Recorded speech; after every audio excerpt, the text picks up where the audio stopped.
need prosperity, um, you need livestock, you need, you know, to earn a living.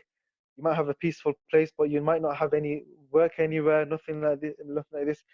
But then, if you on the other side of things, if you might have prosperity, but you might not have peace, right? So you might have a thriving land, an area where there's work and everything, but there's no peace. Your neighbors, they're not good.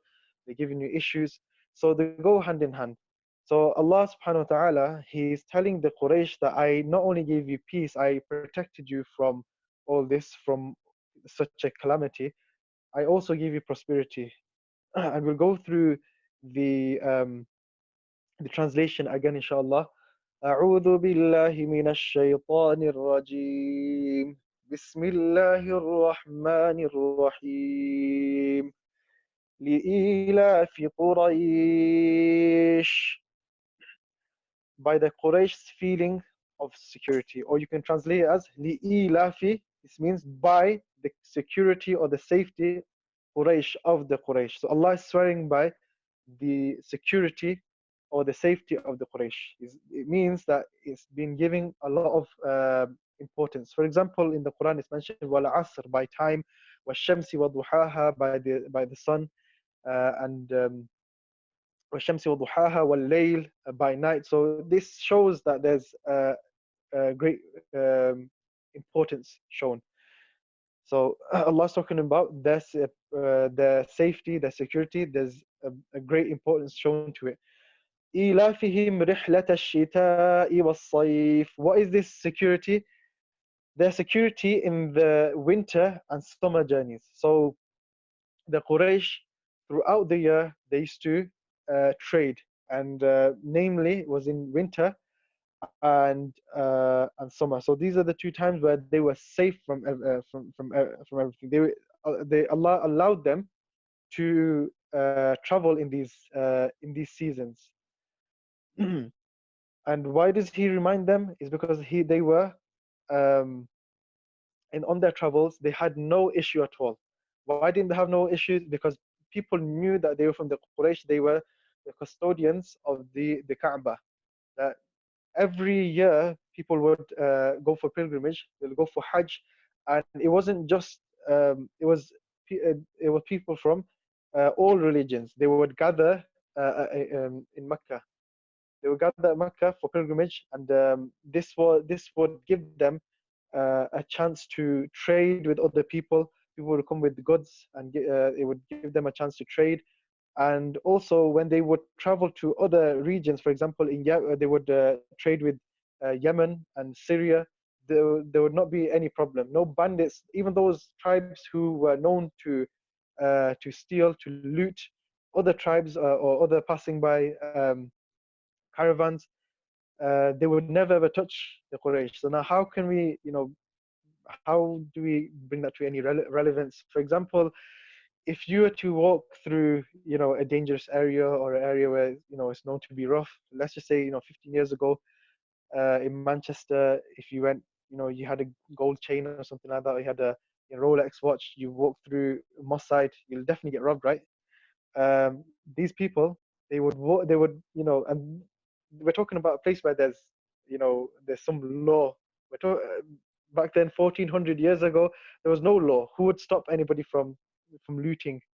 So they would go through these lands, trade with loads of goods, and nothing would happen to them. Nobody would touch them. So it's just to kind of remind them that we gave you such blessings, and Allah is not guilt tripping them. He's just saying, and we'll go into the next ayah, فَلْيَعْبُدُوا رَبَّ هَذَا الْبَيْتِ. So worship. So therefore, worship the Lord of this house. He's not saying just worship Allah straight. The reason why he's saying Rabba Hadal Bayt, the Lord of this house, that meaning the Kaaba, is because they were the custodians of the Kaaba. They served the Kaaba really well. Every year, for example, namely the Hashimi tribe, they were in charge of the food of the pilgrims. Right, so whoever came for pilgrimage, they took care of them. They fed them. They even clothed them. They took care of them. They were very hospitable to those people who would come for pilgrimage. So Allah is saying, so worship, why don't you worship the Lord of this Kaaba, right? الذي أطعمهم من جوع وآمنهم من خوف, who feeds them, protects from famine, and gives them safety from fear. So he fed you, الذي أطعمهم من جوع وآمنهم من خوف, and he gave you safety from any fear. So you see, even today in Mecca, as Hafiz Shuaib mentioned yesterday, that in Mecca it's a very barren land. If you take all the buildings away from it, there's nothing there. There's only a few date palms, and that's it. They're known for their, for trading dates, and that's just about it. They can't do anything. But those who have been to Mecca and Medina, Mecca, they're not sure of anything. The Arabs, for example, they in Mecca especially, they love to eat rice. But where are you going to grow rice in Mecca? You're not going to get it from anywhere. But they export it, quite a lot from India, Southeast Asia. So they've never been short of any food. So since that day, since 1400 years ago, they were favored, and this was simply because of the dua of Ibrahim alayhi salam and Ismail alayhi salam. وَارْزُقْهُم مِّنَ الثَّمَرَاتِ, that give them sustenance, provisions, من الثمرات, from your produce. So they made dua to Allah subhanahu wa ta'ala for this, for Mecca.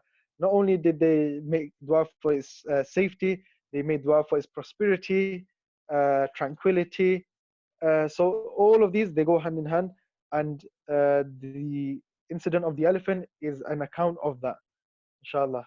That was an account of that they were saved from one of the greatest calamities. So Allah subhanahu wa ta'ala is reminding the Quraysh. So he's telling the Rasulullah sallallahu alaihi wasallam to remind the Quraysh that Allah saved you from such a calamity. Let go of idolatry. The fact that you worship idols, they didn't only worship, they didn't ascribe partners to Allah. They by worshiping another god, they believed in about 1,000 gods.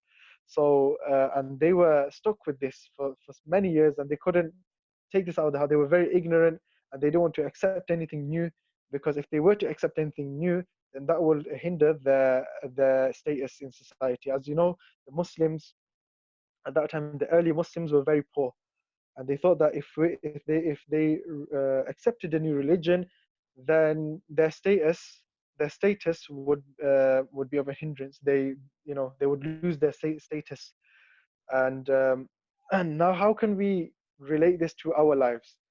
Allah subhanahu wa ta'ala, yes, is talking about the Quraysh, and Allah is reminding the Quraysh about the blessings upon them. But how has Allah blessed us? Allah has blessed us with so much, especially with this current situation, with the coronavirus, with the COVID-19. Yes, there might be certain limits upon us, that we cannot go out, we cannot see our families maybe as much as we would like to. But yeah, Allah subhanahu wa ta'ala has given us so much safety and so much protection. And it reminds me of a time just a few weeks ago, when I was delivering some food to the homeless, and I realized at that moment that, you know, we have been told to stay at home. We have been told to stay at home, but these people who are homeless, they have nowhere to go. They've got no shelter. But yeah, Allah has blessed us so much that He's given us safety at this time.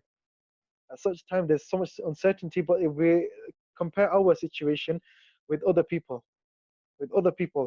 right? So Allah is telling them, فَلْيَعْبُدُوا رَبَّ هَذَا الْبَيْتِ, that worship the Lord of the Kaaba, meaning worship Allah subhanahu wa ta'ala, because of your disobedience. If you look at an ayah which comes to mind, وَإِذْ تَأَذَّنَ رَبُّكُمْ لَإِنْ شَكَرْتُمْ لَأَزِيدَنَّكُمْ, that when your Lord proclaimed, وَإِذْ تَأَذَّنَ رَبُّكُمْ لَإِنْ شَكَرْتُمْ, that if you show gratitude, لَأَزِيدَنَّكُمْ, then I will definitely give you more. Allah subhanahu wa ta'ala promises us with more if we just show gratitude to Allah subhanahu wa ta'ala. So Allah just doesn't want us, to guilt trip us, that He's blessed with so much food, with so much wealth. Um, all Allah wants is for us to show gratitude to Him. There's nothing wrong with having a lot of wealth and a lot of food. It's just the way you utilize these blessings. There were so many Sahaba who were wealthy. What did they do? How did they make the most out of all this wealth? By giving to charity, for example, and by just by praising Allah subhanahu wa ta'ala. Now, moving on onto this ayah, in shakartum azidannakum wala in kafartum. Now, if you are ungrateful, inna adabi la shadid, that my punishment is indeed severe.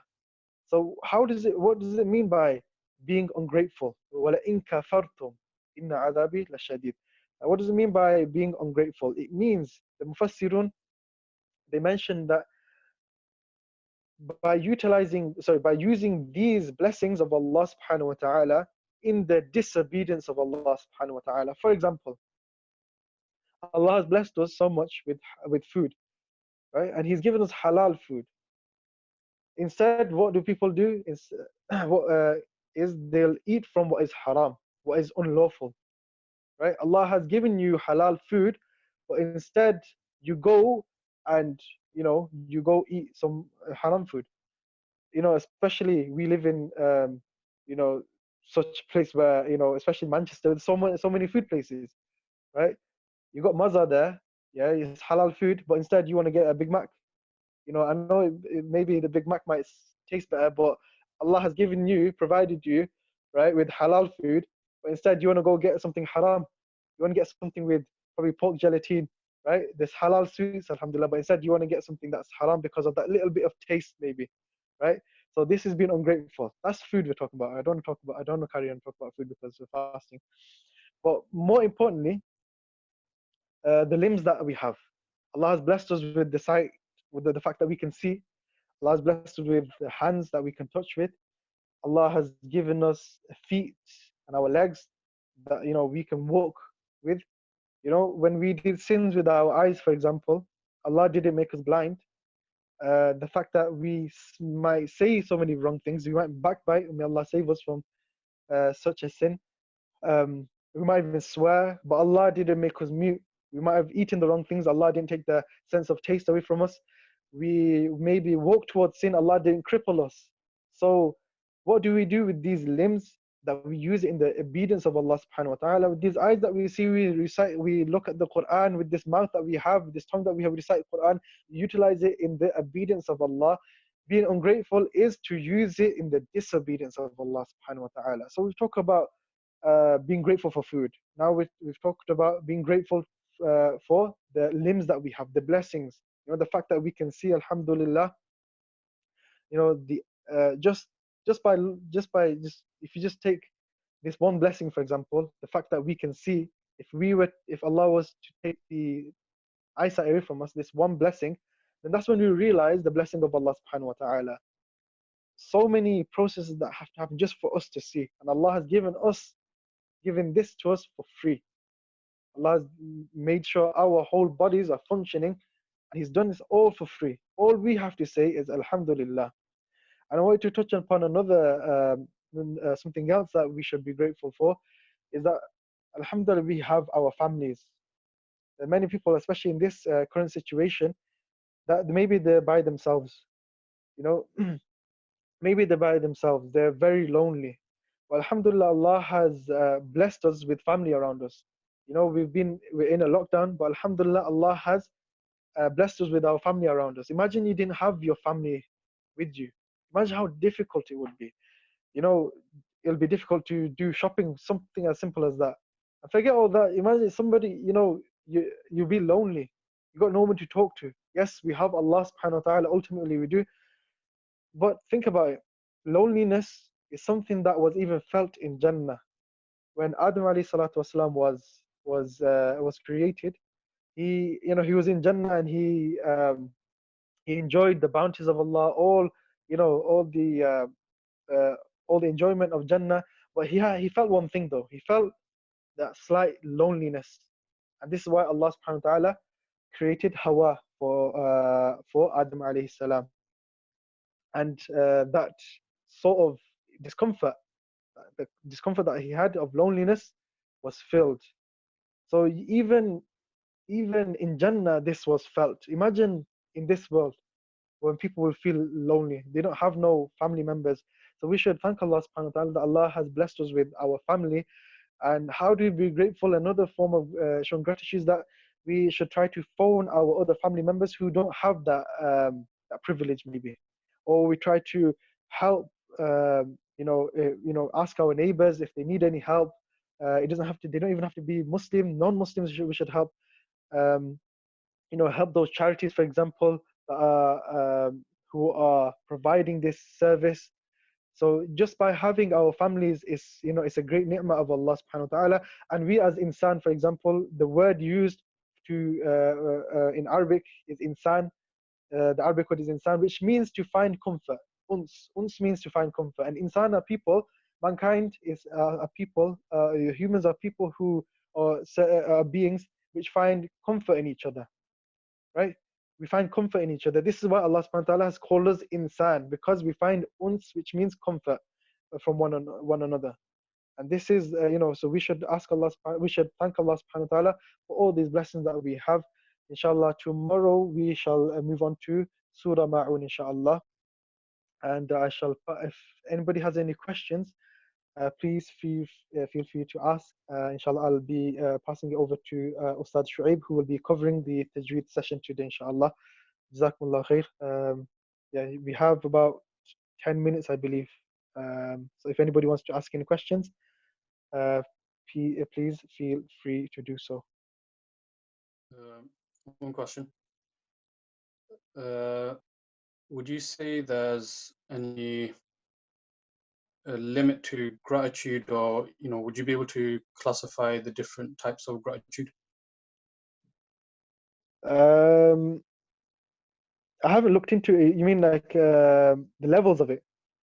Yeah. No, I haven't actually looked into it. But sorry, hang on. When I was studying hadith, especially, I can't remember which hadith it comes under. But my teacher, what he mentioned, sorry, it was in Mishkat actually. So he mentioned that there are three things that we need to be grateful for. For the first thing is the fact that Allah has given us life, right?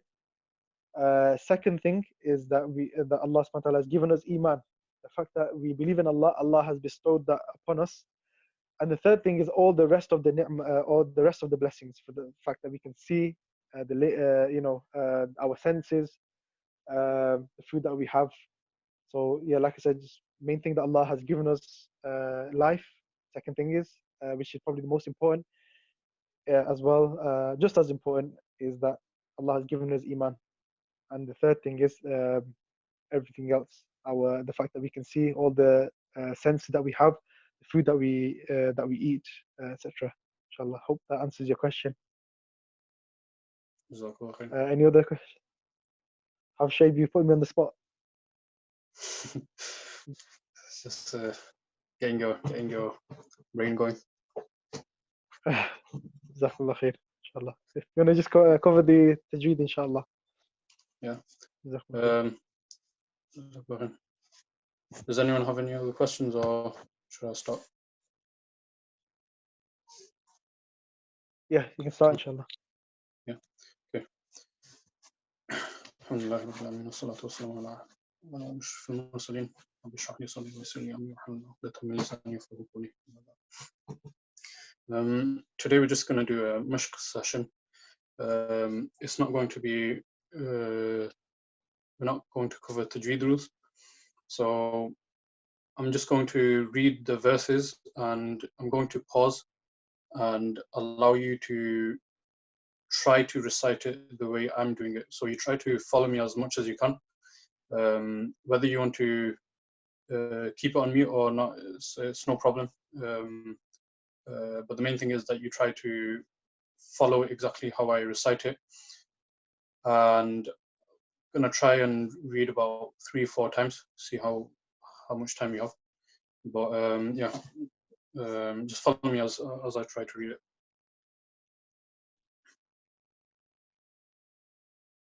أعوذ بالله من الشيطان الرجيم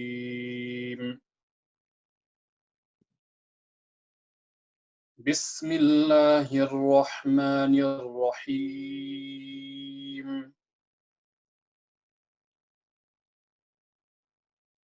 لإيلاف قريش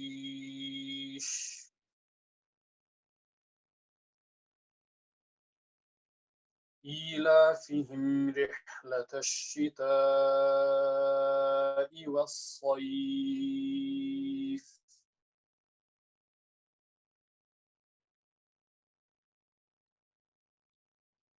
فليعبدوا رب هذا البيت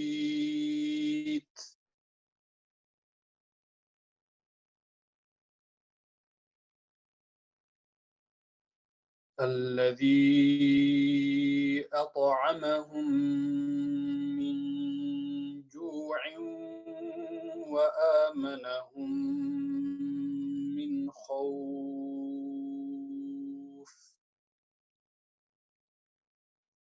Okay, and again. بسم الله الرحمن الرحيم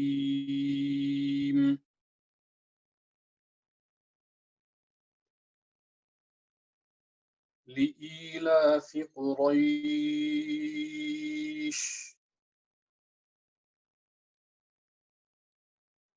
إيلافهم رحلة الشتاء والصيف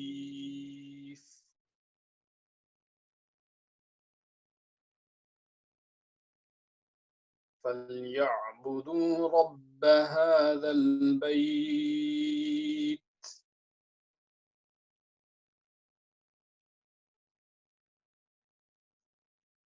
الذي أطعمهم من جوع وآمنهم من خوف.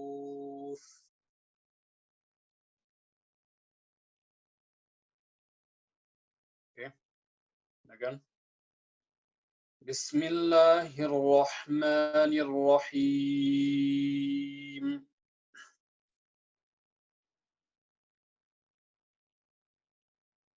لإيلاف قريش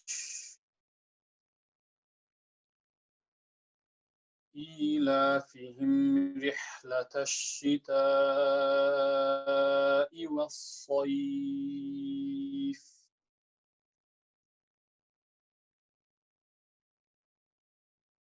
فليعبدوا رب هذا البيت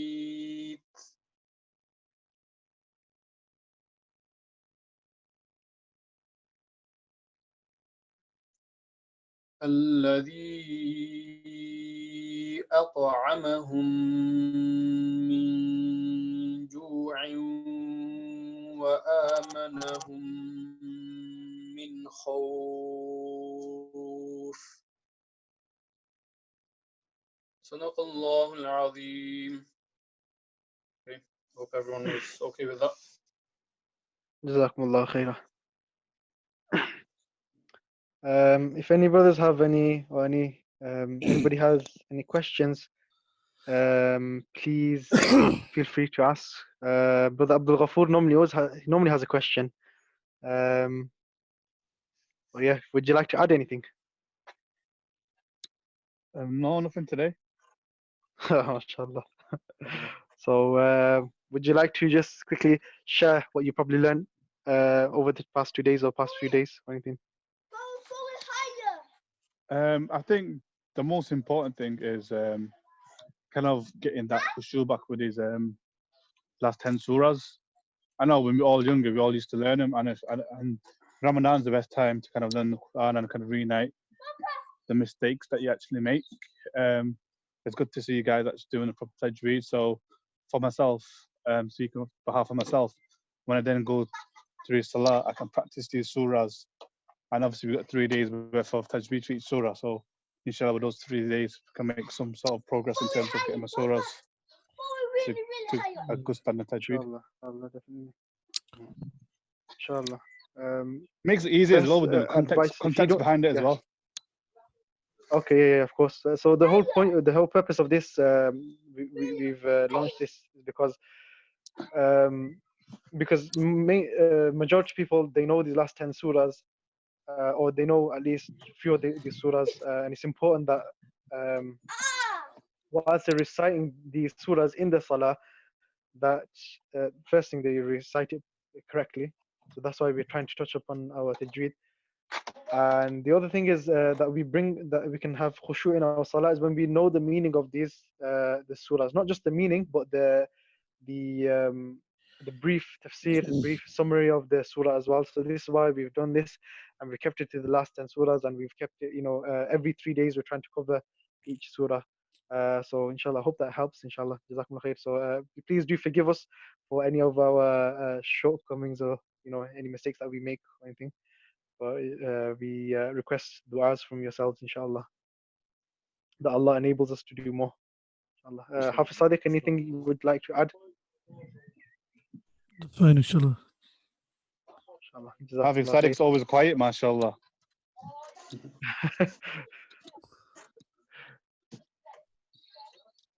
Hafiz Sadiq does the behind the scenes. I leave it to the experts. Inshallah, Hafiz Sadiq will be joining us tomorrow, inshallah. He will be doing the tajweed tomorrow, hopefully, if that's right. But yeah, he's just been a bit busy at the moment. We hope that we can hear his voice again, inshallah. Inshallah. Inshallah. Inshallah.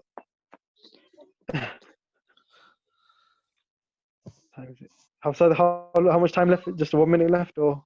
You got 3 minutes and 19, 18, 17 seconds left. Okay. Anybody? Great Does anybody have any? mashallah. Hafiz Sadiq, would you like to just quickly recite Surah Quraish again? What are you doing? Oh, you're in the kitchen. أعوذ بالله من الشيطان الرجيم بسم الله الرحمن الرحيم لإيلاف قريش إيلافهم رحلة الشتاء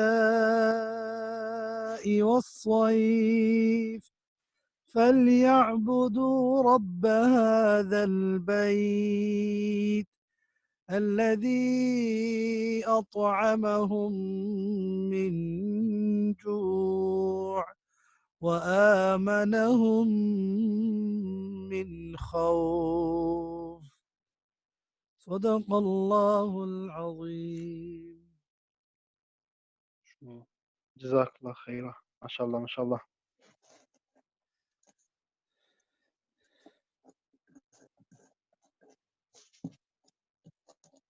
Hafiz Sadiq, should we leave it there, inshallah? Inshallah. And see you brothers tomorrow, inshallah. Jazakumullah khairah, brothers. Assalamu alaikum. Jazakumullah khairan. Thank you for listening.